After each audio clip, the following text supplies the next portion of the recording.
High, আমি তুলি। এটা আমার গাজর গাছ। তবে দেখে মনে হচ্ছে না বলো? কারণ এগুলো সব ইঁদুর সুন্দর করে সাইজ করে দিয়েছে। অনেক দিন থেকে তুলবো ভেবে ভেবে তোলাই হয়নি। আজ দেখছি গাজরের সঙ্গে একটা আলুও বেরিয়েছে। গাজরগুলোর থেকে গাছটাই প্রচুর পরিমাণে, দাঁড়াও একটু জল নিয়ে আসি, তারপর তোমাদেরকে গাজরটা দেখায়। এই যে এইটা হলো গাজর। চলো, প্রচুর পরিমাণে মূল হয়ে গেছে। ওখান থেকে আবার দেখছি ছোট্ট ছোট্ট চারা বেরিয়ে গেছে। অনেক আগেই এটা আমার তুলে ফেলা উচিত ছিল। আসলে মাটির অভাবে গাজরগুলোও খুব ছোট্ট ছোট্ট হয়েছে। আচ্ছা, তোমরাও কি আমার ছাদ বাগানে গাজর লাগাও?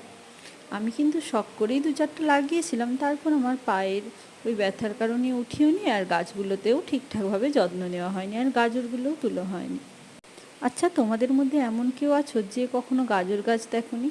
গাজর গাছ কিন্তু খুব ছোট্ট ছোট্ট হয়। আমিও এটাই তবে ফার্স্ট টাইম দেখেছি। আলুটাও তুলে নিতে হতো আগে, তার থেকে দেখছি ছোট্ট ছোট্ট সাদা সাদা শেকড় বেরিয়ে গেছে। হয়তো নতুন আবার চারা গাছ হতো। দাঁড়াও, এখানে আরও একটা বোধহয় গাছ আছে, আমি তুলে নিই, পরিষ্কার নিই। এই আমার